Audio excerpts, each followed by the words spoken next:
Hello YouTube, so today I have a review of my Breitling Chronomat 44 watch.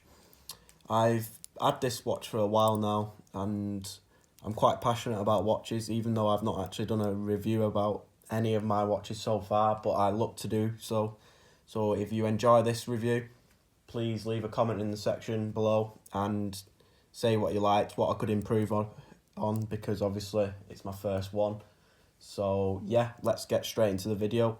Before we do start the review, this watch was purchased by myself, so it's not been given to me by a company or whatever. So all the, my opinion is my opinion only and not others, which I think is quite an important aspect on YouTube because a lot of people do get things given them for free, and that basically dictates whether they do a good review on it or not. So this is purely out of my pocket. So going into the watch itself, I won't give too much description about the actual watch, but in terms of like the movement is a Breitling in-house movement. It's a B01 movement.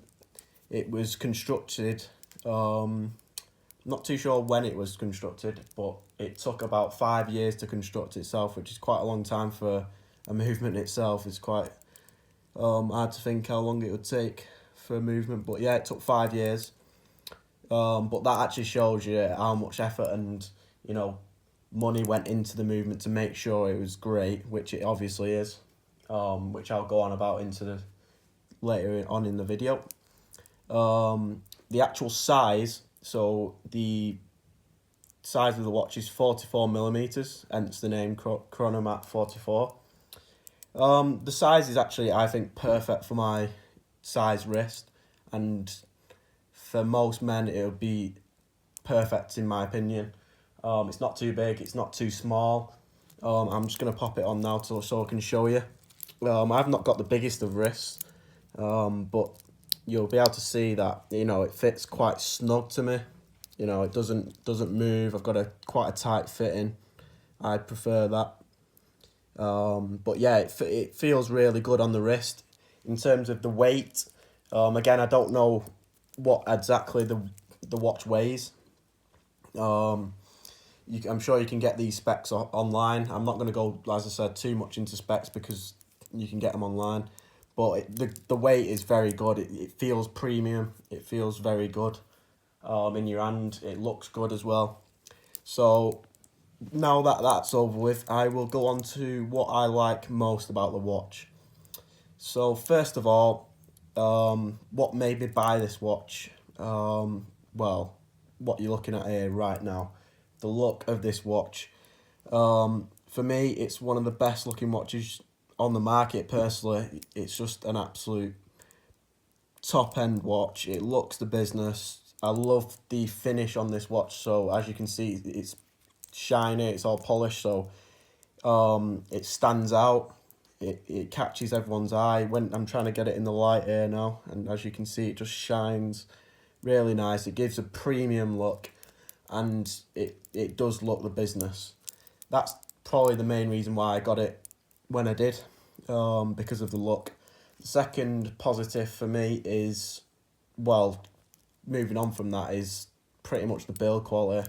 What you expect from Breitling. It's not a cheap watch. The build quality, it's second to none. You're not going to get much better than this. Also, the movement itself. It's an automatic movement, which I quite like because I have an automatic watch winder, which I may do a review on about, because they do come in handy when you have got more than one watch, which I do. So leave a comment in the section below if you want a review on my automatic watch winder. I'm sure I'll get round to doing that at some point. But yeah, this is an automatic watch, so it lasts, in terms of power reserve, Breitling say it lasts around about up to 70 hours, which I would agree with that. It does last around that amount of time, which is quite good for an automatic watch. You're not going to get much better than that in terms of automatic. So yeah, I'm really pleased with that.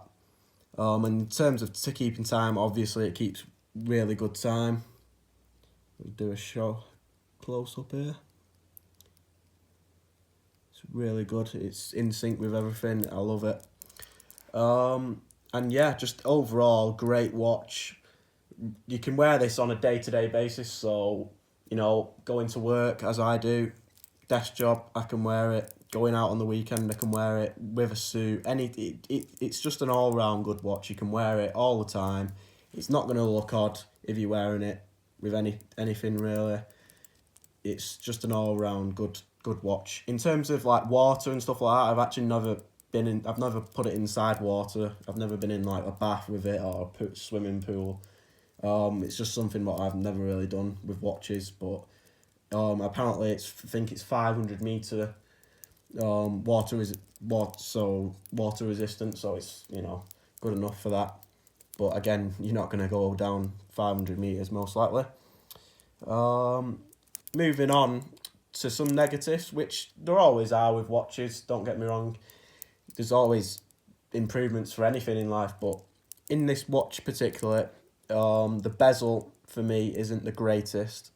I'll give an example now as I turn it. Just the sound of it, and just not as good as other watches I've got. So I'll show you now. It's a little bit tricky to do as well, because it's a little bit hard to grip, and it's not the greatest sound. Plus, it's like, I'm not too sure of the count, but I think it's well over 200, which is not great. So let me just put that one down for a second. Compare it to my Rolex. Just have a drink. Compare it to my Rolex. It just sounds, and it's so easy to do. That's one area I would say. Now for me, it's not really a big issue, mainly because I never use the bezel itself, but some people may, I don't. Again, the numbers on the bezel, for me, I actually do like the design. Some people, I know there's videos out there and I've read blogs, people are not a massive fan of the numbers. I think they're quite sporty and look quite nice. It's mixed opinion. You might not like them, you might do. That's all I'd say with that. The only other really thing of improvement I could say is the actual clasp and the locking mechanism. So once you've actually took out the links and, you know, fitted it to your wrist, that's pretty much it. So there you go, and it's done. You can't adjust it without a tool. Compare that to a Rolex sub, and there's a lot more manufacturers doing this.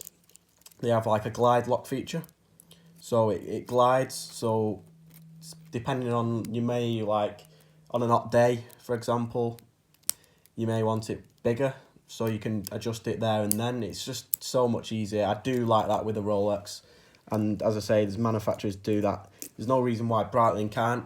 I do believe they do it on their what do you call it, the plastic ones, so not your metal bracelets. But it would be an handy feature to add on one of these. There's no reason why they can't. But that's again more of an improvement.